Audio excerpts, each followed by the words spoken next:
ఉదయమున నీవు ఎవ్వరినీ కలుసుకొనక ముందు ప్రభువును కలుసుకో.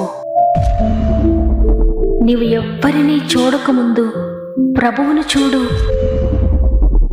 నీవు ఎవ్వరితో మాట్లాడకముందు ప్రభువుతో మాట్లాడు. నీవు దేనిని వెదకకముందు ఆయన రాజ్యమును నీతిని వెదకు.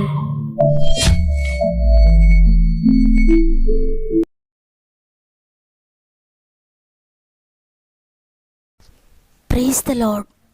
ఈ ఉదయకాలమున గాడ్ ఫస్ట్ అనే ఆధ్యాత్మిక కార్యక్రమానికి మరొకసారి మిమ్మల్ని అందరినీ హృదయపూర్వకంగా ఆహ్వానిస్తూ ప్రభు నామంలో మీ అందరికీ నా యొక్క శుభములు తెలియజేస్తున్నాను. ఈ మాటలు వింటున్న నా ప్రియ అక్క చెల్లెండ్రందరికీ, నా ప్రియ అన్నదమ్ములకు, నా ప్రియ తండ్రులకు, తల్లులకు, మన ఆత్మీయ కుటుంబం అందరికీ ప్రభు నామములో నూతన సంవత్సర శుభాకాంక్షలు తెలియజేస్తున్నాను. ఎలా ఉన్నారు దేవుని బిడ్డలారా? దేవుడు తన ఉచిత కృపచేత 2023 అంతా మనకు తోడుగా ఉండి 2024లోనికి మనల్ని ప్రవేశపెట్టాడు. కేవలము దేవుని కృపను బట్టి మాత్రమే మనం బ్రతికే ఉన్నాము, నూతన సంవత్సరానికి అడుగు పెట్టాము. ఈ విధంగా మనల్ని నడిపించిన దేవాది దేవునికి మొదటిగా కృతజ్ఞత చెల్లిందాం. ఈ మాటలు వింటున్న మీరు సంతోషంతో నూతన సంవత్సరానికి అడుగు పెడుతున్నారా? లేక ఏదైనా బాధతో ఈ 2023లో నేను ఆరోగ్యాన్ని కోల్పోయాను, ధనాన్ని కోల్పోయాను, సంతోషాన్ని కోల్పోయాను, సమాధానాన్ని కోల్పోయాను, నా కుటుంబం విచ్ఛిన్నం అయిపోయింది, నేను అనుకున్నవేవి సాధించలేకపోయాను, నా ప్రార్థనలకు వేటికి జవాబు రాలేదు అని ఈ విధంగా దుఃఖంతో ఒకవేళ ఉన్నావేమో, ఎంత మాత్రం భయపడకండి ప్రియ సహోదరి, ప్రియ సహోదరుడా.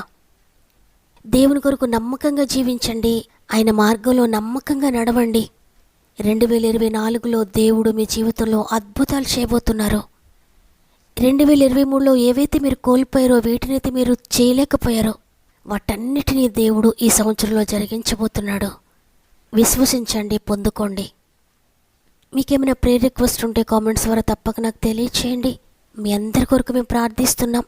ఈ వాక్యం చివరిలో మనందరం కలిసి సమస్యలో ఉన్న మన సహోదరి సహోదరులందరి కొరకు ప్రార్థన చేద్దాం.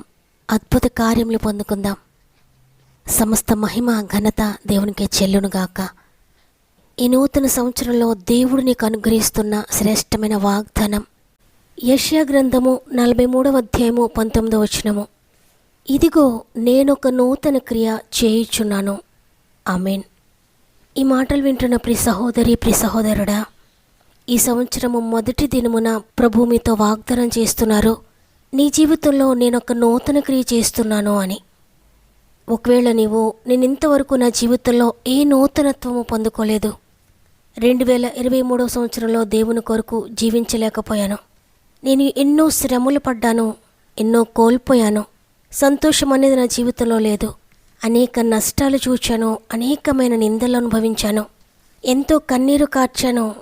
అయితే ఈ క్రొత్త సంవత్సరంలో నా జీవితం అలా ఉండకూడదు.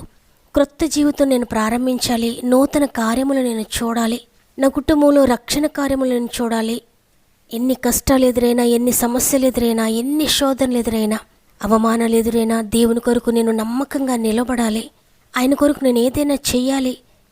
ఈ అనారోగ్య సమస్యలు, ఈ అప్పు సమస్యలు అన్నిటి నుండి కూడా నేను విడుదల పొందాలి అని ఈరోజు మీరు అనుకుంటూ ఉన్నారు కదా. ఆయన నూతన సంవత్సరం ప్రారంభిస్తూ తప్పక దేవుడు మిమ్మల్ని ఆ విధంగా నడిపించబోతున్నాడు. అందుకే వాగ్దానం చేస్తున్నారు, నేను ఒక నూతన క్రియ చేయుచున్నాను అని. అయితే నూతన కార్యములు మీ జీవితంలో ఎప్పుడు జరుగుతాయి అని మనం చూస్తే ఈ వచనానికి ముందు వచనంలో ఉంది, మునుపటి వాటిని జ్ఞాపకం చేసుకొనుకుడి, పూర్వకాలపు సంగతులను తలంచుకొనుకుడి, ఇదిగో నేను ఒక నూతన క్రియ చేయుచున్నాను అని. అంటే నీ జీవితంలో పాత జీవితాన్ని విడిచిపెట్టి, ఏదైతే నువ్వు తప్పిపోయావో, ఎక్కడైతే నువ్వు పడిపోయావో, దేని విషయంలో అయితే దేవునికి నువ్వు దూరంగా జీవించావో, ఏ ఏ విషయాల్లో దేవునికి దూరం అయిపోయావో వాటన్నిటినీ దేవుని దగ్గర ఒప్పుకొని, అయ్యా నేను గత సంవత్సరంలో జీవించినట్లుగా ఈ సంవత్సరంలో జీవించకూడదయ్యా, నీ కొరకు నమ్మకంగా, పరిశుద్ధంగా, పవిత్రంగా జీవించాలి అని నీ జీవితాన్ని కనుక మార్చుకోవడానికి నీవు ప్రయత్నిస్తే, నీవు ఇష్టపడితే తప్పకుండా నూతన కార్యములు దేవుని జీవితంలో చేయబోతున్నారు. అవును, అనేక సంవత్సరాలుగా క్రొత్త సంవత్సరాలు మాత్రమే మనం ఎదుర్కొంటున్నాం, కానీ క్రొత్త జీవితాలు, క్రొత్త కార్యములు మాత్రం మనం చూడలేకపోతున్నాం. మన మాటలు పాతవే, మన క్రియలు పాతవే, మన ఆలోచనలు పాతవే, మన పాపపు జీవితము పాతదే. ఈ విధంగా పాత అలవాట్లతో, పాత జీవితంతో క్రొత్త సంవత్సరంలోనికి అడుగు పెడితే క్రొత్త సంవత్సరంలో ఏ నూతనత్వము కూడా ఉండదు. క్రొత్త ఏడు మొదలు పెడుతుందేమో కానీ క్రొత్త ఏడుతో పాటు క్రొత్త ఏడ్పులు కూడా ప్రారంభమవుతాయి.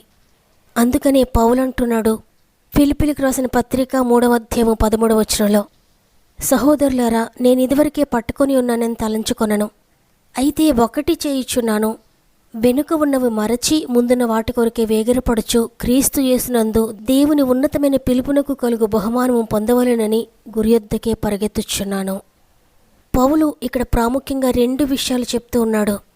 మరచిపోవాలి, వేగిరపడాలి అని. అంటే గతాన్ని విడిచిపెట్టాలి, ముందున్న వాటి కొరకు త్వరపడి ప్రయత్నించాలి. గతంలోని పాప జీవితాన్ని విడిచిపెట్టాలి. గతంలో దేవునికి నీవు ఏ విషయంలో దూరంగా ఉన్నావో వాటిని విడిచిపెట్టాలి. నేను నా శక్తంతటితో, నా బలమంతటితో దేవుని కొరకు నేను పరిశుద్ధంగా జీవించాలి అని నీవు నిర్ణయం తీసుకొని నీ నిర్ణయాన్ని, నీ ఇష్టాన్ని దేవునికి తెలియజేస్తే ప్రభువు నిన్ను అంగీకరించి తన శక్తిని, తన బలాన్ని నీకు అనుగ్రహిస్తాడు. ఈ విధంగా నీవు ఒక ఖచ్చితమైన నిర్ణయంతో క్రొత్త సంవత్సరంలోనికి అడుగుపెట్టినప్పుడు సాతాను నీ వెనుకనే ఉండి, నీ కూడా ఉండి అంటూ ఉంటాడు, నువ్వా దేవుని కొరకు జీవిస్తావా, పరిశుద్ధంగా జీవిస్తావా? ఒక్కసారి నీ జీవితాన్ని, నీ గతాన్ని గుర్తు చేసుకో, నీ పాపపు జీవితాన్ని గుర్తు చేసుకో. గతంలో కూడా నీవు ఈ విధంగానే ఎన్నో నిర్ణయాలు తీసుకున్నావు, కానీ ఏదీ జరిగించలేకపోయావు. అన్నిటిలో ఓడిపోయావు, అన్నిటిలో తప్పిపోయావు, పడిపోయావు. నీవు ఈ విధంగా చేసావు, నీవు ఆ విధంగా చేసావు. నీవు పైకి అందరికీ భక్తుడిలా, భక్తురాలుగా కనబడుతున్నా నీవు చాలా ఘోరమైన పాపివి. నీ యంత్రాంగాన్ని ఒకసారి పరిశీలించుకో. నీవు దేవుని పేరును కూడా ఎత్తడానికి సరిపోవు. నీవెప్పటికీ ఈ పాపాలను విడిచిపెట్టలేవు. నీ జీవితం ఇంతే, నీవుకి ఎప్పటికీ బాగుపడవు అని నీ గతాన్ని నీకు గుర్తు చేసి, నీ ఫెయిల్యూర్స్ అన్నిటినీ నీకు గుర్తు చేసి, నీవు పోగొట్టుకున్న వాటిని నీకు గుర్తు చేసి, నీ బలహీనతలను, నీ అనారోగ్యాలను, నీ ఓటములను నీకు గుర్తు చేసి, నీవు లేవనెత్తబడకుండా నిన్ను ఇంకా దిగజార్చడానికి ఈ నూతన సంవత్సరంలో ఎంతగానో ప్రయత్నిస్తాడు. అయితే సాతాను నిన్ను ఈ విధంగా బాధ పెడుతూ ఉన్నప్పుడు, నీపై నిందలు వేస్తూ ఉన్నప్పుడు వాగ్దానాన్ని గట్టిగా పట్టుకో, వాగ్దానాన్ని గుర్తు చేసుకో. సాతానుతో చెప్పు, తూర్పుకు పడమరకు ఎంత దూరమో నా పాపములను కూడా నా దేవుడు నాకు అంత దూరపరిచి ఉన్నాడు. ఆయన నా పాపములను ఇక ఎప్పటికీ జ్ఞాపకం చేసుకున్నాడు. అవి ఎప్పటికీ కనబడకుండా సముద్ర అగాధములో వాటిని పడవేస్తాడని నేనిక భయపడను అని చెప్పు సాతానుతో. ఒకవేళ నీవు ఇంతవరకు ఎంత ఘోరమైన స్థితిలో ఉన్నా, ఎంత పాపంలో ఉన్నా నీవు ఒప్పుకున్నట్లయితే తప్పక ఆయన క్షమిస్తాడు నిన్ను. నీ విడిచిపెట్టలేని పాపము నుండి నిన్ను విడిపిస్తాడు. ఇక ఎప్పటికీ అవి జ్ఞాపకం రాకుండా తుడిచివేసి నిన్ను పవిత్రురాలుగా, పవిత్రుడుగా చేస్తాడు. అందువల్ల ఇక భయపడొద్దు, వెనుకున్న వాటిని మర్చిపో. పాత జీవితాన్ని, పాత క్రియలను జ్ఞాపకం చేసుకోవద్దు. పూర్వకాలపు సంగతులు ఏ విధంగా ఉన్నా, ఎంత భయంకరమైనవిగా ఉన్నా, అవి ఏవైనా సరే వాటిని తలంచుకొనకుండా, తండ్రి నూతన క్రియ చేస్తానని వాగ్దానం చేశారయ్యా. ఇంతవరకు నా జీవితంలో అనేక స్వంత ప్రయత్నాలు చేసి ఓడిపోయానయ్యా. నా స్వంత ప్రయత్నాలు వద్దు, ఇక నా ఇష్టాలొద్దు. సమస్తము నీ చిత్తమే, నీ ఇష్టమే. నా జీవితాన్ని నీకు సమర్పించుకుంటున్నాను. ఈ నూతన సంవత్సరంలో నా చేయి పట్టుకుని నన్ను నడిపించండి అయ్యా అని దేవునికి సమర్పించుకొని, మీరు ఒంటరిగా నూతన సంవత్సరంలోనికి ప్రవేశించకుండా దేవుని చేయి పట్టుకొని యేసుతో కలిసి మీరు మీ కుటుంబము నూతన సంవత్సరంలోకి ప్రవేశించండి. దేవుడు తప్పక ఈ సంవత్సరం అంతా మీకు తోడుగా ఉంటాడు. మీ అపజయాలన్నీ కూడా మీకు జయంగా మారుస్తాడు. శూన్యంగా ఉన్న మీ జీవితాన్ని నూతన సృష్టిగా చేయబోతున్నాడు. ఇంతవరకు గడిచిపోయిన సంవత్సరాలన్నీ మీ జీవితంలో మీకు నిరాశను, దుఃఖాన్ని, బాధను మిగిల్చాయేమో. అయితే ఈ సంవత్సరాన్ని నీవు నమ్మినట్లయితే మీకు ఆశీర్వాదకరమైన సంవత్సరంగా, మీ కుటుంబం పైకెత్తబడే సంవత్సరంగా, మీ కుటుంబం అంతటికీ రక్షణ సంవత్సరంగా, వ్యసనాల నుండి విడుదల పొందే సంవత్సరంగా, అనారోగ్యాల నుండి, మరణకరమైన వ్యాధుల నుండి విడుదల పొందే సంవత్సరంగా, ఆత్మలో వర్ధిల్లుచున్న ప్రకారముగా అన్ని విషయాల్లో వర్ధిల్లే సంవత్సరంగా దేవుడు ఈ సంవత్సరాన్ని మీ కొరకు ఆశీర్వదించబోతున్నాడు.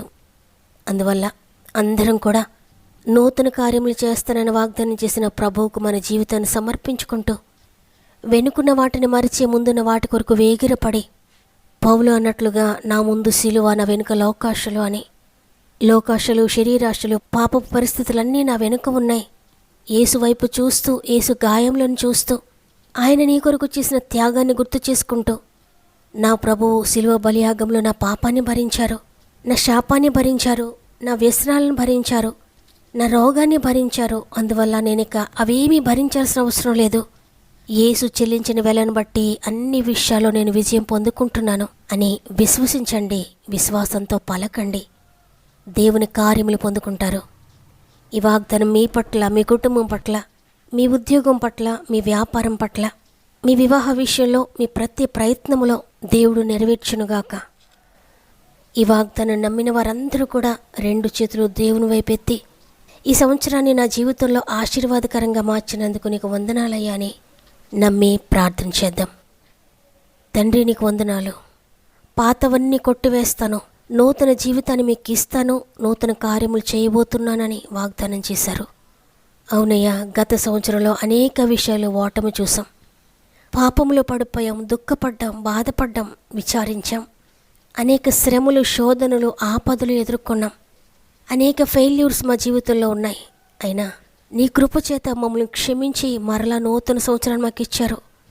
మీ కొరకు మేము ఏమీ చేయలేకపోయినా మరలా మాతో వాగ్దానం చేస్తున్న నూతన కార్యం చేస్తానని మీకు కోట్లాది స్తుతులయ్యా, మీకు కృతజ్ఞతలయ్యా.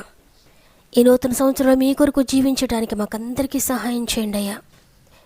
మీ కుటుంబంలో ప్రతి ఒక్కొక్కరిని పేరు పేరు చెప్పున నీ చేతుల్లో పెడుతున్నాను. యవన బిడ్డలను, వృద్ధులను, చిన్న బిడ్డలను, పెద్దవారిని అందరినీ పేరు పేరు చెప్పున నీ చేతుల్లో పెడుతున్నాను. అందరి జీవితాల్లో నూతన కార్యములు, నూతన సృష్టి జరిగించండి.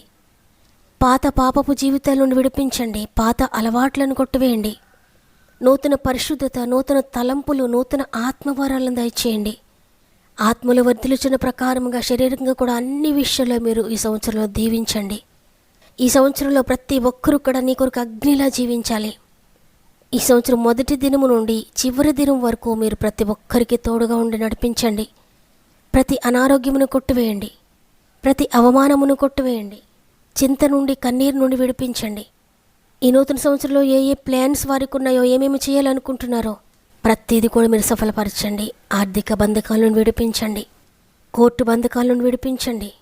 ప్రతి కోర్టు కేసును నూతన సంవత్సరంలో కొట్టివేయండి అయ్యా. ప్రతి అప్పు బాధల నుండి విడిపించండి అయ్యా. ధనాన్ని ఎక్కడైతే కోల్పోయారో ఈ నూతన సంవత్సరంలో తిరిగి రెస్టోర్ చేయండి. వ్యాపార ప్రయత్నాలను దీవించండి. ఉద్యోగ ప్రయత్నాలు దీవించండి. వివాహ ప్రయత్నాలు దీవించండి. నూతన సంవత్సరంలో ప్రతి గర్భము తెరవబడునుగా యేసు నామములో. స్వంత గృహాలు నూతన సంవత్సరంలో దయచేయండి. చేతి వృత్తులను దీవించండి. డ్రైవింగ్ చేసిన బిడ్డలందరికీ తోడై ఉండండి. ప్రత్యేకంగా ఈరోజు పుట్టినరోజులు, పెండ్లి రోజులు జరుపుకున్న వారందరినీ కూడా చేతులు పెడుతున్నాను. ఈ నూతన సంవత్సరం అంతా మీరు తోడుగా ఉండి నూతన ఆశీర్వాదాలతో నింపి నడిపిస్తారని యేసయ్య పరిశుద్ధమైన నామములో అడిగి వేడుకుంటున్నాను తండ్రి. ఆమెన్. 2023 సంవత్సరంలో మీకు కలిగిన శ్రమలు, మీరు ఎదుర్కొన్న అనారోగ్యాలు, అవమానాలు అన్నిటినీ మర్చిపోండి దేవుని బిడ్డలారా. వెనుకున్న వాటిని మరచి ముందున్న వాటి కొరకు వేగిరపడండి. దేవుడు మీ జీవితంలో నూతన కార్యం చేయబోతున్నాడు. నమ్మిన వారందరూ కూడా ఆమెన్ అని చెప్పండి. ఈ వాగ్దానం నా కొరకే అని చెప్పండి. ఆమెన్ అని కామెంట్ చేయండి. వాగ్దానాన్ని తప్పక లైక్ చేయండి. ఇంకా అనేక మందికి రీచ్ అయ్యేటట్లుగా ఈ వాక్యాన్ని ఈ నూతన సంవత్సరం మొదటి దినాన్ని అనేక మందికి షేర్ చేయండి. షేర్ చేస్తున్న మిమ్మల్ని, మీ కుటుంబాలను దేవుడు దీవించి ఆశీర్వదించునుగాక. దీవించితమైతే మళ్ళీ రేపు అందరం కలిసి ఆయనను స్తుతిందాం. అంతవరకు ప్రభు మీకు, మీ కుటుంబాలకు తోడేండి నడిపించునుగాక. God bless you.